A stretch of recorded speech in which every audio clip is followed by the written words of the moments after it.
চেহারাটা দেখি আমার সন্তানের চেহারাই দেখি।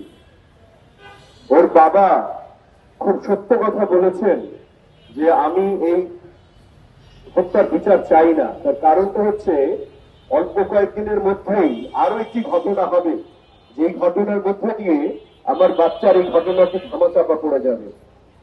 গত 5ই আগস্টের পর থেকে যেভাবে বিচারহীনতার সংস্কৃতি আমাদের এই রাষ্ট্র পরিচালিত হচ্ছে, এতে করে আমরা অবাক হচ্ছি না তার বাবার এই বেদনার্ত কণ্ঠস্বর শুনে। আমিও একইভাবে বলতে চাই যে একটা উদাহরণ আপনাদের সামনে উপস্থাপন করতে চাই। গত 2-3 দিনের মধ্যেই একটি ঘটনা ঘটেছে বহির্বিশ্বে। ইয়েমেনে ঠিক এইরকম একটি ছোট্ট বাচ্চাটিকে এইরকম ঘটনায় ঘটিয়ে দেওয়া হয়েছে এবং সেখানে মাত্র 15 মিনিটের মধ্যে এই যে মূল হোতা তাকে গ্রেপ্তার করা হয়েছে এবং 1 ঘন্টার মধ্যে সর্বসমক্ষে সমগ্র জাতির সামনে তাকে হত্যা করা হয়েছে। দৃষ্টান্তমূলক শাস্তির ব্যবস্থা করা হয়েছে, সরকার দিয়েছে, অর্থাৎ রাষ্ট্র এটি পারে। সুতরাং আমারও দাবি থাকবে রাষ্ট্র কি পারে সেটা একটু দেখা আমাদের। আমরা এই বিচারহীনতা থেকে মুক্ত হতে চাই। আমরা চাই না আমাদের মতো আমাদের সন্তান এভাবে ঝরে যাক। রামিসের আমরা হত্যাকারীকে আমাদের জনসম্মুখে বিচার চাই, জনসম্মুখে হত্যা ফাঁসি চাই। রামিসের বিচারের মধ্যে দিয়ে সারা দেশের বিচার শুরু হোক, যেন আর অন্য আর কেউ হত্যাকারীর বিচার ফাঁসির মধ্যে দিয়ে রামিসার হত্যাকারীর বিচার শুরু হোক, যেন আর পরবর্তীতে আর রামিসার মতো আত্মত্যাগ করতে না হয় কাউকে। জাতির সামনে একজন সুনাগরিক হিসাবে গড়ে উঠবে। কিন্তু আমরা কি দেখছি, একটি জাতির ভবিষ্যৎ কি?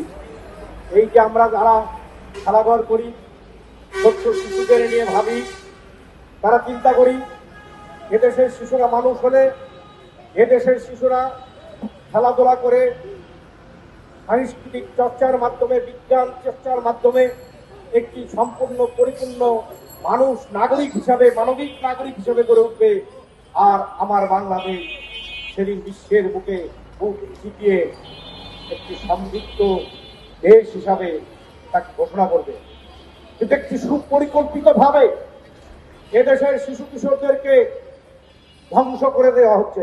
ন্যাক্কারজনক ঘৃণিত ভাবে এদেশের শিশু কিশোরদেরকে ধ্বংস করে দেওয়া হচ্ছে, যেন কোন শিশু কিশোর স্কুলে যেতে সাহস না পায়, খেলার মাঠে যেতে সাহস না পায়, এমনকি ধর্ম চর্চার ক্ষেত্রেও তারা যেন না যেতে পারে, তারা যেন কালের গহ্বরে হারিয়ে যায়। এ এক জীবন দিয়েছে, এর আগে আসিয়া জীবন দিয়েছে। এভাবে যদি আমরা হিসাব করতে থাকি তাহলে দেখা যাবে যে বিচারহীনতার এই দেশে শিশুরা কেবল জীবন দিচ্ছে, কিন্তু তার সঠিক বিচার হচ্ছে না। আমরা খেলাঘর, কেন্দ্রীয় খেলাঘর আসর, আমরা শিশুদের সুন্দর আনন্দময় ভবিষ্যৎ চাই।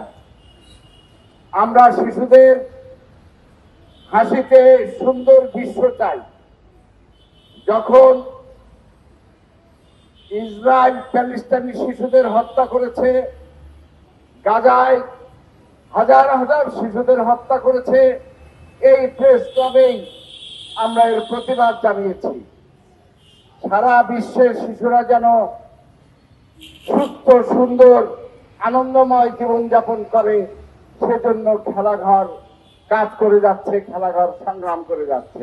ছিল একটি সুন্দর বাংলাদেশের, যেখানে শিশুরা নিরাপদ ভাবে তার জীবন অতিবাহিত করবে। আমরা দেখি আমাদের এই প্রিয় মাতৃভূমি বাংলাদেশে কোনো বিচারেরই বিচার হয় না, শিশু হত্যা, নির্যাতন। আমরা আশা করব এখন থেকে এই সরকার দ্রুতভাবে এইটা যেন বিচার করে, এটা যেন হারিয়ে না যায়। কারণ আমাদের দেশে একটা ঘটনা ঘটে, পরে আরেকটা ঘটনা ঘটে, সেই ঘটনাটা আরেকটা ঘটনার অন্তরালে চলে যায়। আমরা আশা করব এখন থেকে যেই শিশু নির্যাতন, হত্যা এইগুলো হবে, তার সঠিক বিচার হোক, এই আশাবাদ ব্যক্ত করে আমার সংক্ষিপ্ত কথা শেষ করছি। সকলকে ধন্যবাদ।